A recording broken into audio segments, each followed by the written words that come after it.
So how does the plant adapt to enable photosynthesis to take place? Okay, so the leaf itself is green, so which means the plant will absorb light. Okay, some schools they might go through this, some will not. So what I'm going to say next, it really depends on whether your school will be going through. If your school is not going through it, then you don't have to take note of it now. Okay, so light itself, we know that light, we have got different spectrums. So for example, when we see something that is black, it means that all the light has been absorbed and none is being reflected out. So in plants itself, most of the time we are seeing green, so that means to say that we are able to see the green light. So what does that mean is that the green color is reflected. Okay, so let me just write it out here. Okay, so the green color is being reflected. Okay, so I will type it out here and bring it across.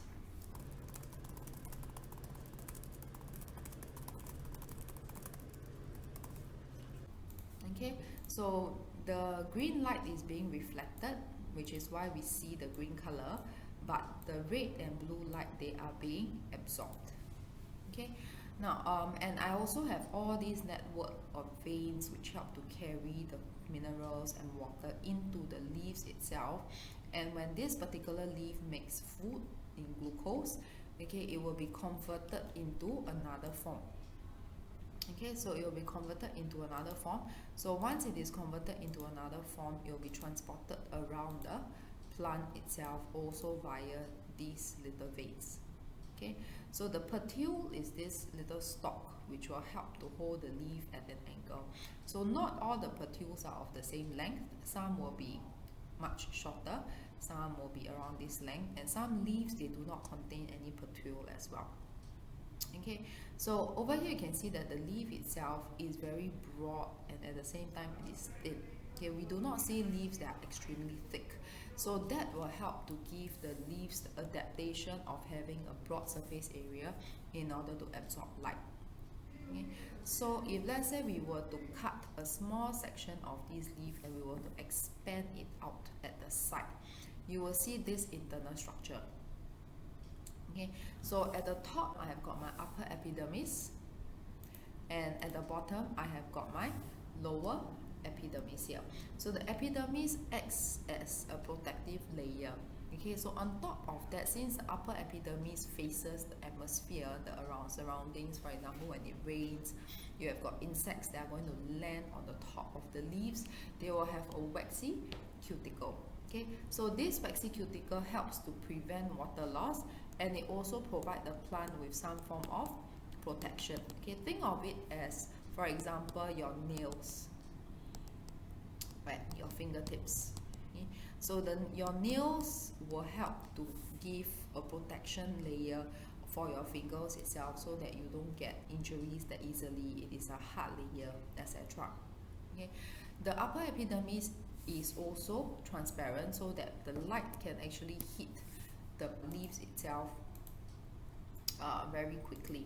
So over here, when the light strikes, okay, it is able to hit the leaves rapidly.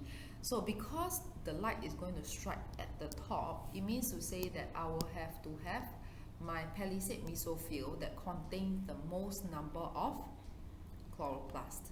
Okay, so because light hits here, the palisade mesophyll is the one that converts most of my light energy. Okay, so let me just write it.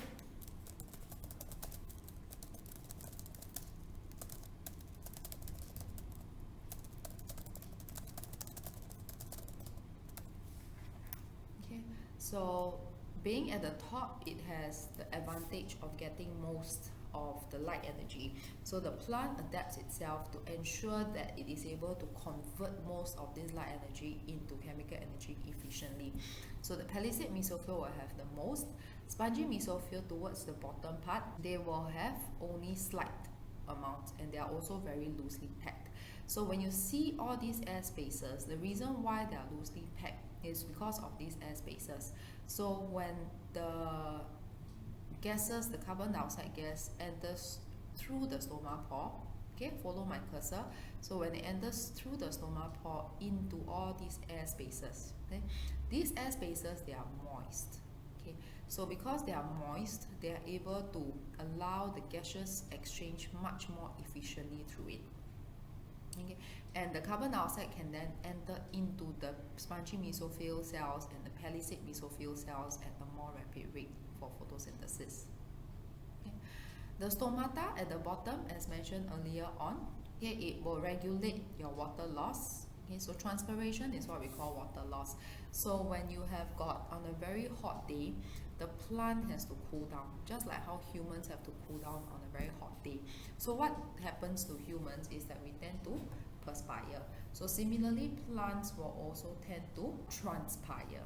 Okay, so which means the act of losing water to help in maintaining a good temperature and ideal temperature. Okay, carbon dioxide can enter as well, and oxygen can also leave in the day in order for gaseous exchange. Okay, so what can you tell about these components that are your gut cells? So the gut cells are the main ones that help to control. Okay, here the gut cells, they are the main ones that help to control the opening and closing. So if the gut cells are very close apart, of course the stomata will be closed. But when the gut cells are opened here, okay, you can see that there's a gap here which allows for gaseous exchange. Okay, so they are bean shaped. Okay, they are the only ones at the lower epidermis that contain chloroplast. Okay, only the gut cells at the lower epidermis contain chloroplast. Okay, so the third point is a reference to that. It is the only one that will contain chloroplast for it. Okay, so during the day itself, when I have got the sunlight for photosynthesis, there is potassium ion. Okay, the potassium ion is like sort of an electrolyte, an ion itself. Like for example, when you take your 100 plus after running. Okay, so this potassium ion increases when I have got an increase in potassium ion, what happens is that my water potential will lower. So increase in potassium ions, it will decrease the amount of water. So when I've got decrease in amount of water, water will then enter via osmosis. Okay, simply due to the basic osmosis regulation. Okay, so the water enters and gut cells will then open up, so that will result in the carbon dioxide entering through diffusion.